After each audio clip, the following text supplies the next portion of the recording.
ekspedisi. Oke, kita jalan.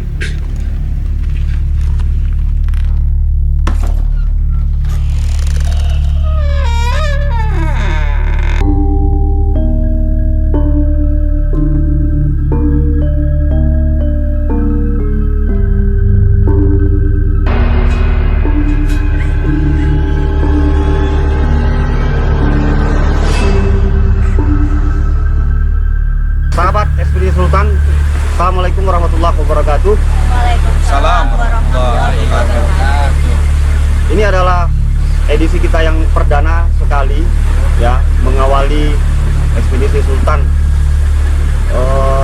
daerah Desa Tapo 1, Jagalaya, Jagalpati ya. Tapi kalau misalkan kita lihat baca di Google, memang tidak ketemu nama Jagalpati karena huruf L-nya sudah dihapus, maka disebut Jaga ya, untuk memperhalus nuansa-nuansa yang ada di desa ini.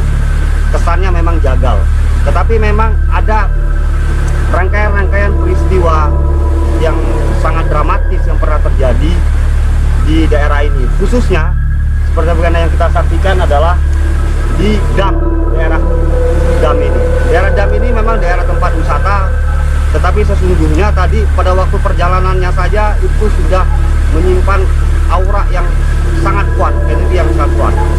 Nah, saya juga merasakan tadi begitu tiba ke sini, mau jalan ke sini, semuanya merinding ya, dan mungkin juga teman-teman juga akan merasakan hal itu. Gimana Feby tadi merasakan? Iya benar, banyak banget kanan kiri kayak dipenuhin aura-aura mencekam, terus pusing banget, sampai sekarang sih masih ngerasa pusingnya. Ada berapa jenis makhluk tadi yang berasa? Banyak banget, tapi lebih banyak ke cewek. Cewek? Oh, Cewek. kalau bilang? Kalau saya sih beruntungnya saya nggak bisa melihat secara visual ya Bang ya. Jadi saya cuma hanya merasakan aura-aura aja sih. Jadi lebih ke apa? Merinding bulu kuduk itu begini semua ya, karena memang mungkin di sekitar sini ya kalau mau menurut kata kan mungkin banyak dari kata yang bilang sama sih. Oke, kalau gitu kita langsung ke intinya. Abang Sultan akan mengeksplorasi sedikit bagaimana suasana yang ada di dam ini. Kita langsung saja kepada Abang Sultan untuk bagaimana penginderaan beliau ya terhadap nuansa daerah ini. Silakan Pak. Oke, baik, terima kasih Bung Alfi. Assalamualaikum warahmatullahi wabarakatuh. Salam ekspedisi. Salam ekspedisi. Baik, seperti yang tadi Bung Alfi katakan, bahwa ini mungkin edisi pertama dari perjalanan ekspedisi kita yang didokumentasikan. Sebelumnya sebenarnya kami telah melakukan perjalanan ekspedisi malam atau ekspedisi alam astral ini sudah belasan tahun ya. Kita sudah berjalan dari ujung Jawa ke ujung Jawa, kemudian daerah Kalimantan, itu dua wilayah yang selalu kita lakukan perjalanan spiritual dan perjalanan astral atau perjalanan alam gaib. Nah, namun selama ini kami tidak pernah mendokumentasikan semua perjalanan kami. Itu semua kami lakukan karena wujud daripada panggilan hati kami untuk selalu meneliti sejarah-sejarah masa lampau yang pernah terjadi di bumi Nusantara ini. Yang seperti diketahui bersama bahwa Nusantara ini tidak pernah terlepas dari sebuah mitos dan story yang sangat mencekam dan terkadang tidak masuk akal di masa lampau. Tetapi mitos ataupun bukan, fakta ataupun bukan, semua ini pada nyatanya masyarakat masih meyakini dan mempercayai bahwa hal-hal mistis itu pernah terjadi dan masih terjadi sampai hari ini. Nah, untuk itu kami berpikir kenapa tidak semua perjalanan spiritual kami ini didokumentasikan dan pengalaman kami ini di-share kepada masyarakat luas, supaya apa yang kami temukan, apa yang kami alami, masyarakat juga bisa melihatnya, bisa mengetahuinya melalui sebuah dokumentasi yang kami akan publikasikan. Jadi intinya seperti itu. mungkin ke depan setelah ini akan terus ada episode-episode yang bersambung tentang semua perjalanan ekspedisi kami, baik itu ekspedisi alam astral ataupun ekspedisi alam semesta. Jadi menyambung dari pembicaraan Bung Alfi tadi, malam ini saya pribadi, Sultan dengan lengkapnya, Sultan Mulia Kusumanata Pakunegara, kemudian di sebelah kanan saya ada adik saya, Mbak Febi, di sebelah kiri ada Kang Gilang, kemudian ada host kita Bung Alfi Rahmadi, datang ke tempat ini, sebuah dam di daerah Jagalpati, Tapo 1, Kecamatan Tenjolayan, Kabupaten Bogor ya. Nah, dam ini kalau bahasa Belanda sebetulnya, yang artinya dalam bahasa kita adalah bendungan. Nah, ini salah satu bendungan yang punya sejarah tersendiri sebetulnya, karena bendungan ini sudah sangat tua, sudah lama, jadi dari zaman Belanda sudah ada. Nah, bendungan ini memang dibangun untuk membuat istilahnya kanal irigasi buat sistem pertanian masyarakat di daerah sini dan sekitarnya. Jadi dari sini air dibendung, kemudian dialirkan ke sawah-sawah atau area-area pertanian yang ada di sekitar sini. Nah, kemudian pada sekitar tahun 70-an ya,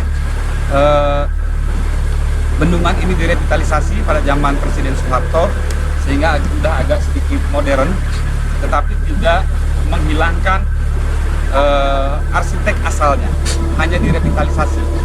Nah, tadi kami sebelum kesini sebetulnya sempat mampir ke rumahnya Pak Bakti ya, sesepuh daerah Jagalpati sini, cuman karena sudah jam 1 malam mungkin beliau sudah istirahat karena sudah cukup sepuh. Pak Bakti ini kira-kira umurnya sekitar 71 tahun lah, kurang lebih 70 tahunan gitu kira-kira. Ya, jadi beliau sudah istirahat, jadi terpaksa kami langsung jalan ke sini tanpa bekal story sebetulnya apa yang pernah terjadi di sini. Nah, tapi jangan khawatir, saya akan mencoba mengeksplor sendiri apa yang pernah terjadi di sini. Mungkin saya minta waktu sekitar 3 menit supaya saya bisa berkomunikasi dengan makhluk-makhluk yang ada di sini, supaya kita bisa mengetahui apa sih sebenarnya yang terus terjadi di daerah Jagalpati ini. Bang, ada yang hadir, Bang? Ya, biasa saja. Ini memang auranya seperti ada yang hadir tadi, menurut saya sangat kuat. Dari perjalanan menuju ke sini saja auranya sangat kental dengan nuansa Febi pindah. magis. Lihat, tim kita sudah mulai agak sedikit ketakutan, tapi oke, memang kalau kita tidak mengeksplor, kita tidak akan tahu sebenarnya sejarah masa lampau di daerah ini seperti apa. Jadi mungkin pengalti saya minta waktu sekitar 3 menit untuk mencoba mengeksplorasi.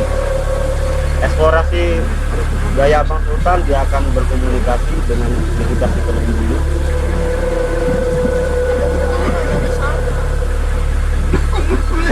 Suara apa, Feb? Suara cewek. Dia bilang apa? Gak tahu, suara yang gak jelas, cuman terus-terusan dari tadi. Ngomongnya apa? Gak tahu, cuma kayak gitu doang, tapi suara cewek gitu. Gilang kerasa nggak? Ya, Gilang yang Gilang rasain apa? gua pasti satu wow.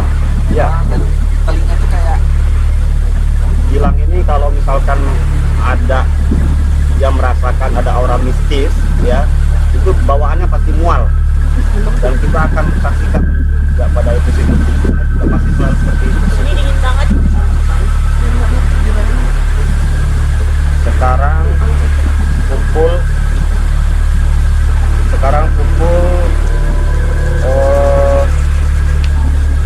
setengah dua lewat ya, dan ini memang Kliwon, malam Kliwon. Kita akan menunggu Abang Sultan untuk meditasi sejenak,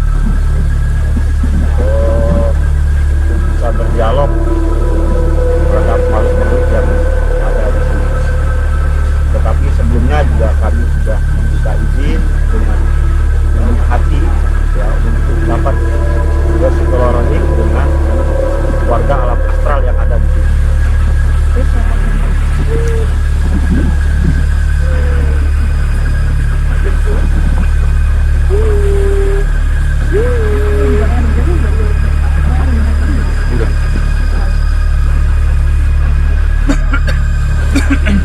Sudah selesai sahabat ekspedisi dikasih petunjuk dari Abang Sultan tadi.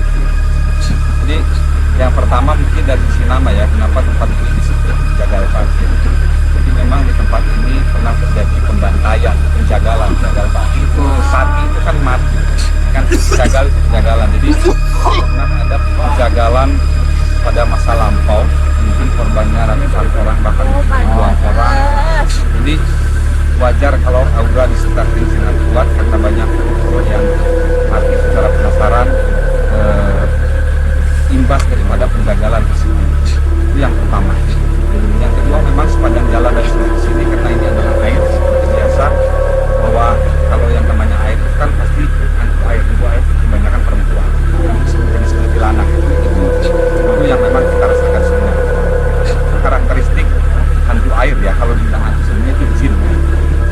Jadi kemudian yang ketiga, di sini tuh sebenarnya ada siluman ular yang sangat besar.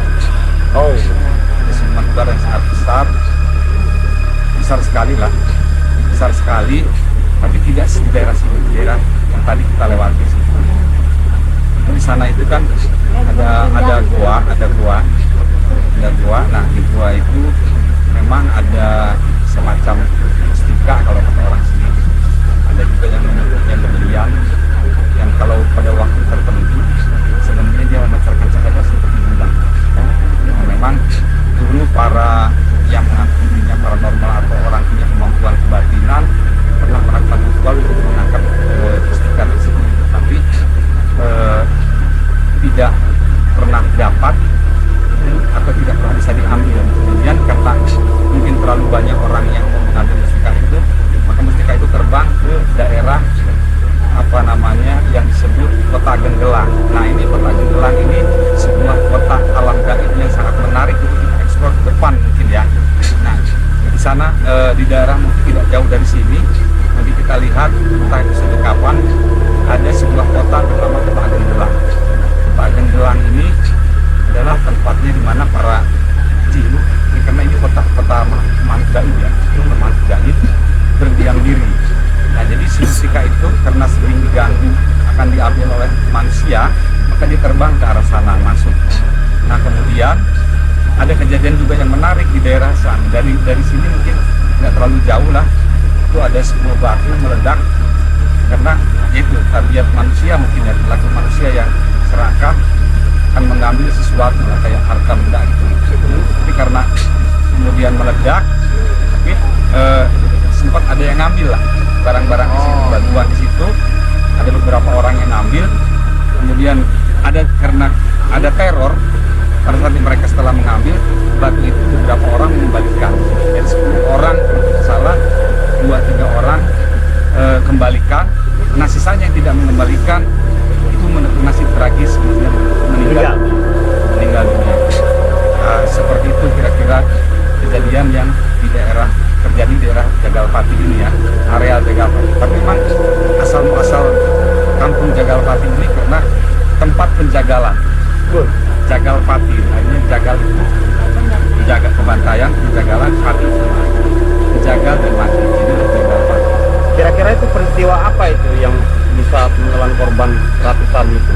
Saya kira ini kan sudah puluhan tahun, tetapi sudah zaman Indonesia merdeka ya.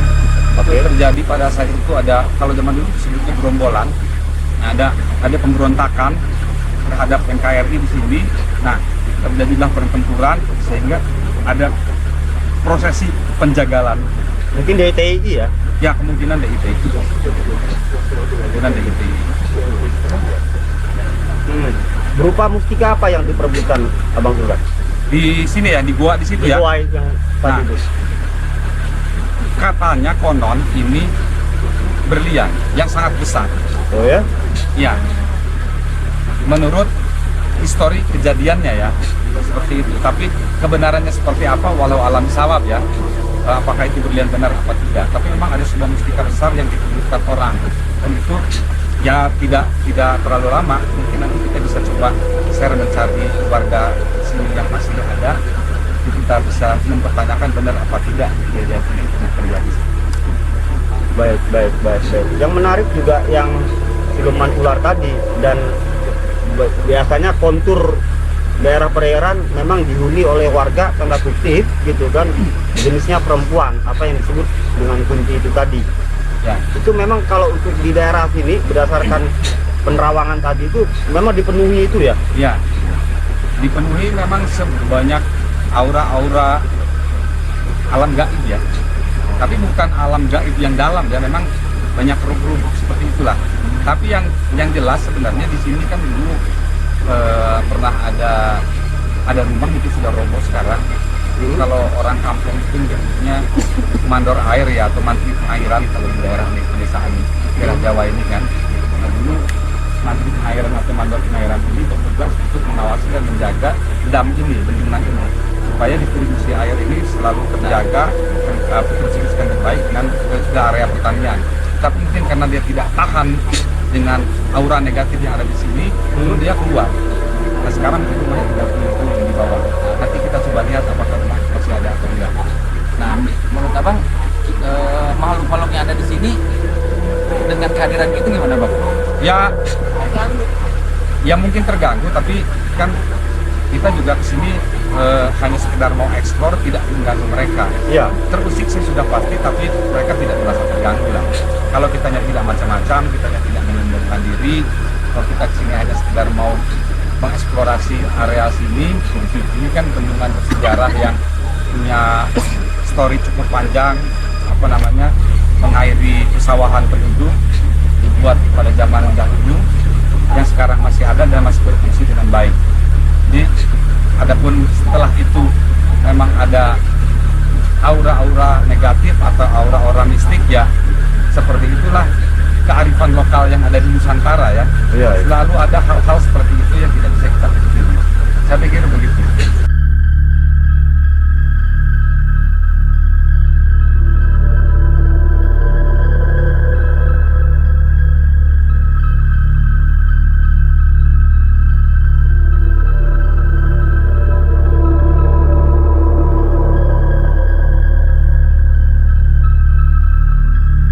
Assalamualaikum, mohon izin untuk masuk ke Rohim.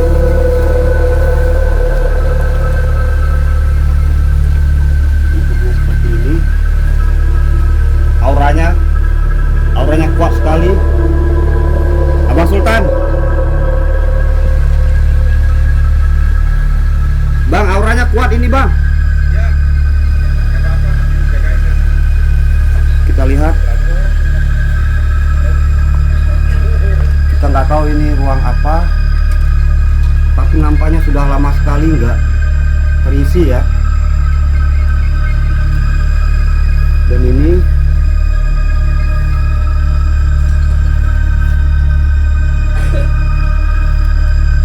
kita lihat, Allah, auranya kuat sekali nih.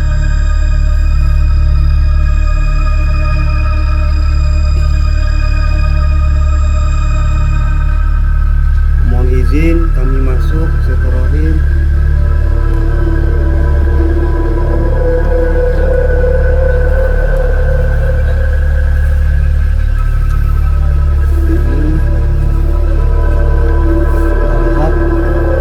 Bismillahirrahmanirrahim. Bismillahirrahmanirrahim.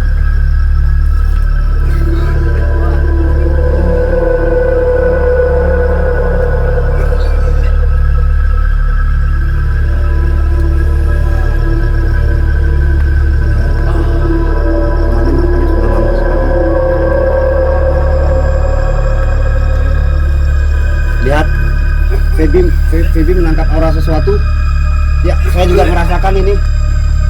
Energinya kuat banget.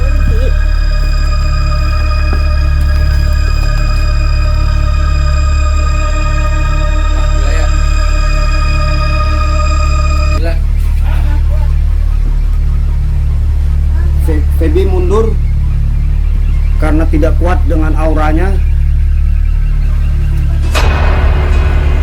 Allah Akbar, itu apa itu? Allah Akbar. Enggak.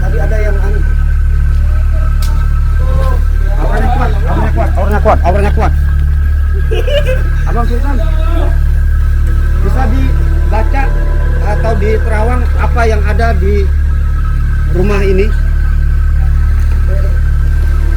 Tadi auranya kuat sekali, Feby sampai mundur. Sebenarnya begini, saya sengaja memang nggak ikut masuk supaya kalian bisa merasakan sendiri